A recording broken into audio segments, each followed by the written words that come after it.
Hi, thank you for joining us for another Natick Earth Day Festival tent talk. I'm happy to be joined today by Josh Ostroff, who's here to talk about the Cochituate Rail Trail. Josh has been the chair of the Cochituate Rail Trail Advisory Board and sat on the Natick Board of Selectmen from 2006 to 2016. Been involved in projects throughout the community, and many of you know him and associate him strongly with this project. So he's the perfect person to give us an update on where it's at, but also where it came from and what we can expect next. With that, I'd like to turn it over to Josh.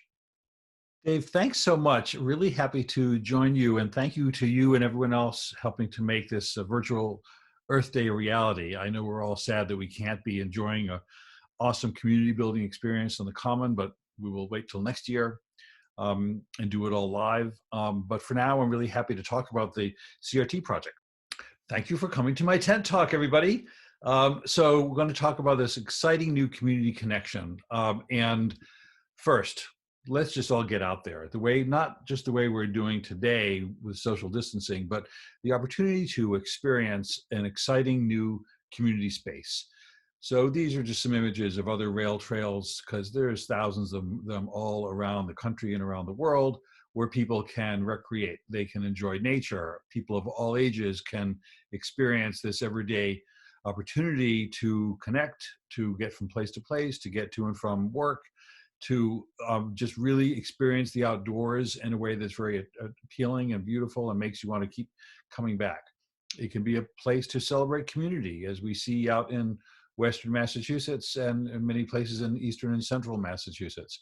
It's a place to reuse our longstanding transportation corridors that are otherwise not being used. And what's important about this is that it's really for everybody.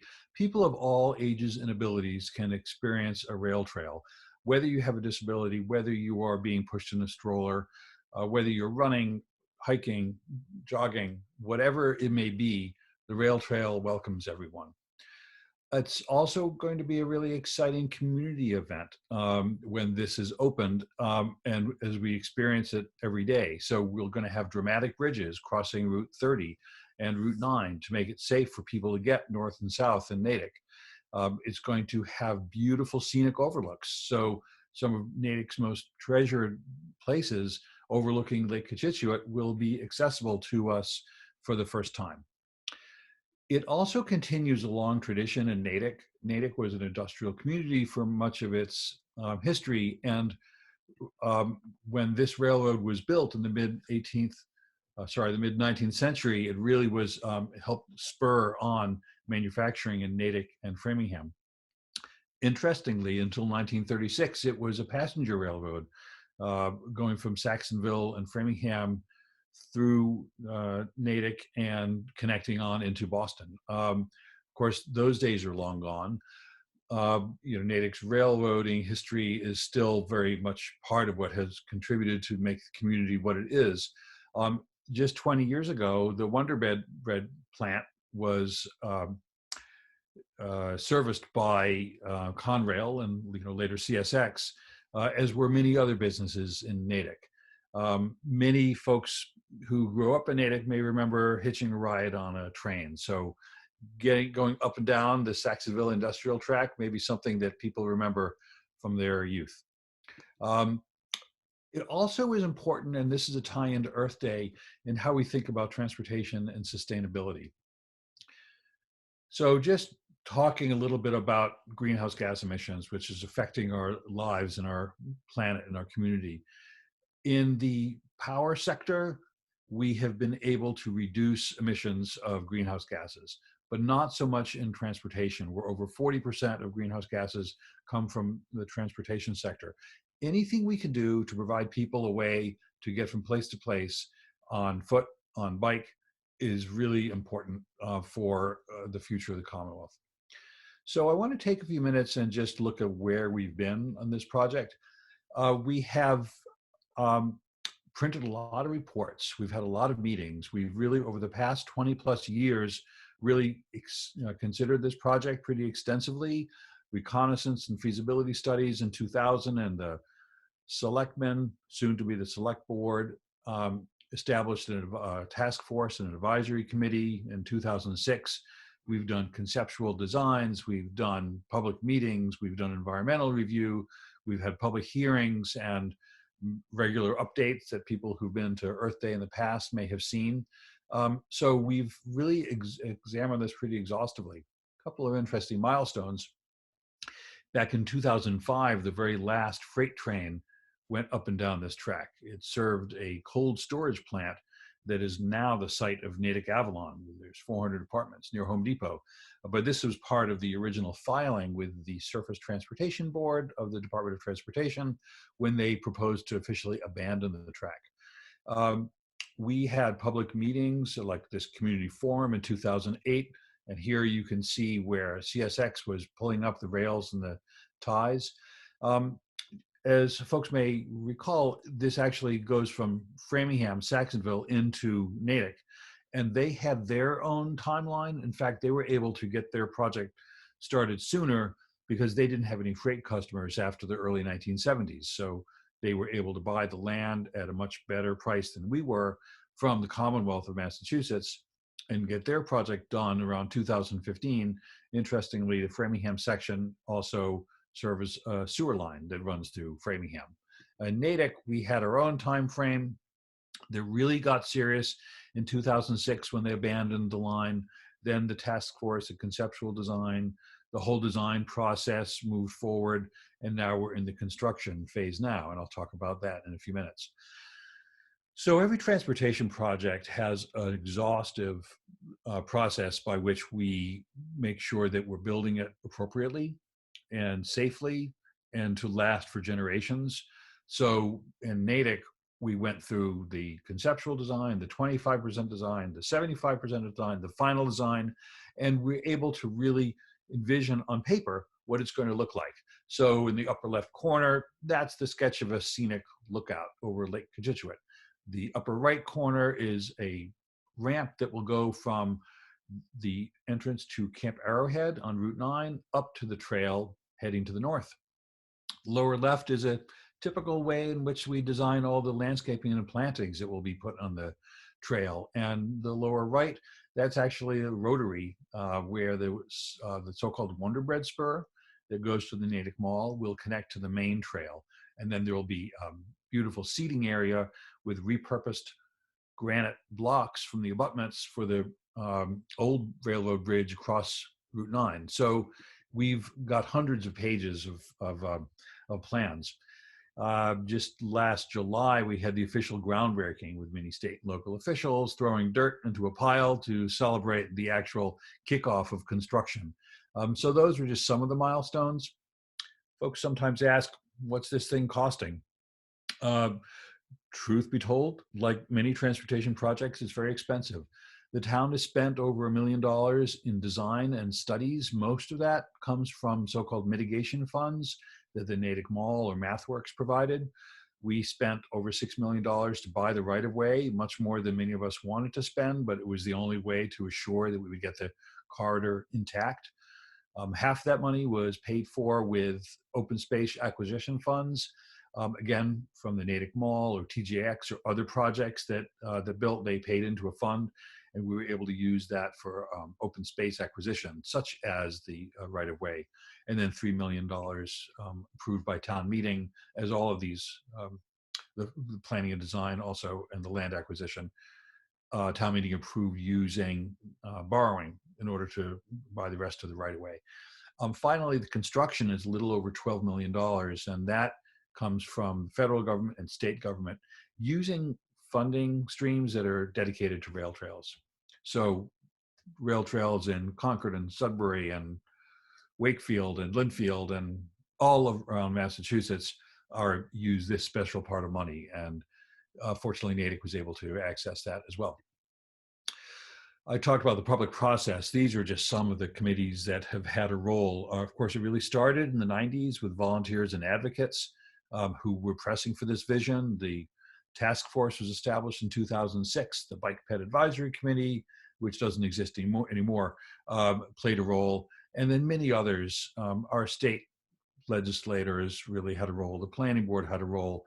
Of course, town meeting and finance committee and Mass DOT, the Boston Metropolitan Planning Organization, they're the ones that approve how those federal and state funds will be spent.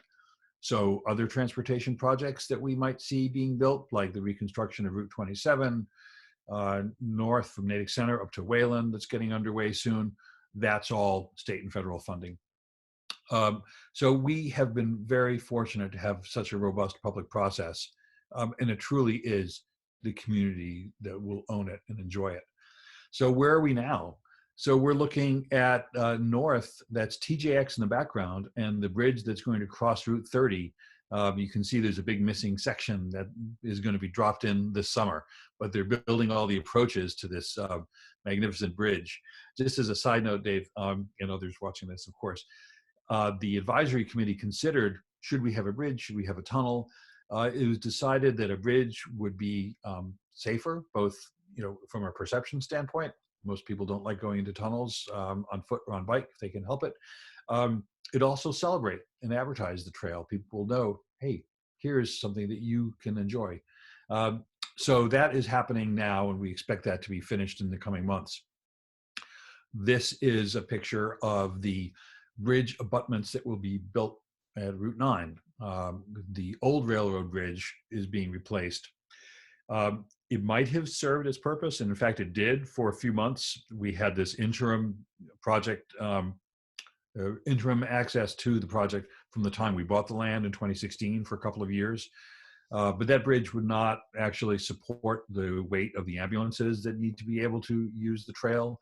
It needs to be shored up. It also needs to be lengthened because we're going to have more space for sidewalks and breakdown lanes on Route 9 under that bridge. And it needs to be taller because the current standards are for a bridge with greater clearance. So that's part of what we're doing to improve it. This is a scene from the Loker Street Bridge, which is now bike and pedestrian only, in the neighborhood of Felchville, near the Natick Labs. So that's just the trail as it is today, as I'm speaking to you on the 20th of April. In a few weeks, there'll be gravel and then eventually asphalt later this summer. These are interesting markers that we see up and down the trail. It's a whistle post. That W doesn't mean west, it means blow your horn, train engineer, because a grade crossing is a quarter mile away. So those are going to be preserved for people to enjoy. Planning never stops. So there's a lot of planning that has gone into this and more related things. But some of the stuff that the advisory committee will be working on, as well as others in town government, we are working on an operations and maintenance manual led by the Department of Public Works. That was basically the rules of how we're going to maintain and operate the trail. We're working on amenities like benches or pavers that people can pay money to have their name on, and working with the Friends of Natick Trails to develop some sponsorships that will help pay for the cost of trail maintenance.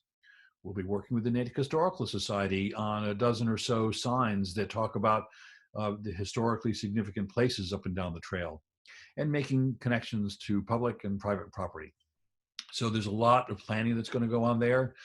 A really exciting thing that is going to be happening, though, is the Natick Center MBTA station. This project is going to have high platforms and elevators and ramps. It's going to be very dramatic, and that's actually underway now.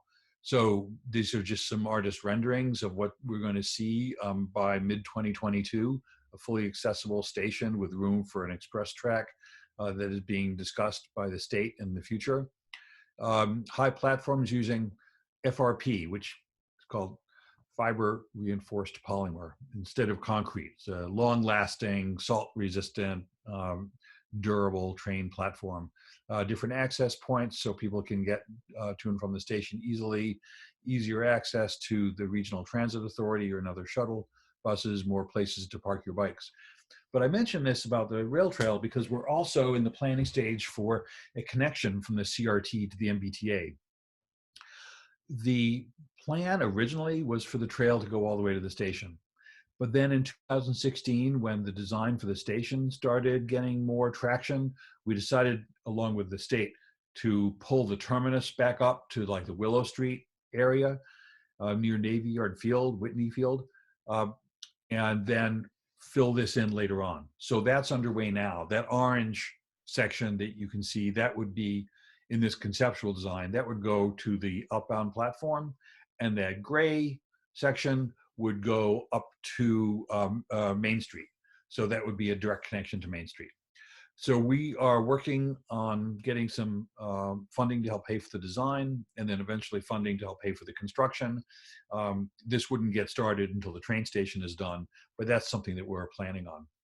There's also a Mass DOT project that is early in the planning stages that would give access from neighborhoods in West Natick that are currently won't have convenient access to the rail trail. So this would be a multi-use path along Route 9. More about that to come. Something else that's really exciting that's planned for the community is a complete overhaul of the 9 and 27 interchange. And I mentioned this as we talk about the rail trail because this design that is still, in the planning stages and early design stages will be much safer for bicycles and pedestrians. Diverging diamond design, well, you can just pause your video and take a look at it if you want, but it's a very unusual in Massachusetts, but it has fewer traffic conflicts for motorists. It can move much more traffic more quickly. We wouldn't expect this to get built until 2025 at the earliest. We're also talking at the Transportation Advisory Committee, which is another local committee I'm involved with bike share. So that if you say work at MathWorks or TJX or someplace else, you can just hop on a bike that you would have a subscription access to and go to Natick Center or wherever you may want to go, and then park the bike at an approved location. If folks have been in other cities, you may be familiar with bike share. This also ties into the town's approach to getting around more conveniently on wheels or on foot, complete streets. Natick is a so-called complete streets community, which means that a few years ago, we were given that status by the state so we can bring in hundreds of thousands of dollars of project funding for safer use of our roads. And that all, I mention that here because that all ties into what the rail trail is bringing about, just making it more safe, enjoyable, and everyday to get around on bike or foot. So there's more information that can be had. We have project updates at the page natickma.gov/CRT, or you can email crt@natickma.org. There's a Cochituate Rail Trail page on Facebook at CR Trail. So that's the bulk of the presentation. I wanted to just take a moment, though, and say that, we're in a really uncertain time now with the COVID-19 pandemic, and that has affected everybody. It's also affected construction. We thought, well, they have a deadline to finish this project by next June. We were thinking it would be done sometime, early this fall. We just have to see. The crews are out there, maybe not as many as we had hoped. The timing for when those bridges was going to be built has slipped by a month or so. We're still on schedule to get it done by the expected time. But I really want to acknowledge the workforce, the men and women that are actually building this trail. Hats off to folks who are working on public works. And of course, all of our first responders and healthcare workers. Really appreciate everything that people are doing to get us through this. And in the scheme of things, maybe a public works project doesn't seem so important when we're concerned about our health and our well-being. But I'm hoping that this is our legacy, Dave, you, me, everyone in Natick. This is something that we will enjoy and future generations will enjoy as well. So we'll get through this and really enjoy it. So coming soon, the Cochituate Rail Trail. That's great. A ton of really good information. I'm excited to have the rail trail open and available. I liked the sort of preview window you mentioned while the old bridge was there, but it's going to become so much more. And I loved seeing, in particular in those detailed drawings, just the attention that's going down to the reuse of the old bridge components, the botanical elements of the trail. It looks really cool. I'm looking forward to seeing it. But I do have a few questions that I thought other people might have as well. First is, you mentioned a lot of specific organizations that have been involved in the planning over the years. What feedback have you seen from Natick residents, directly? What's been the best way for the organizers of this project to gauge public enthusiasm?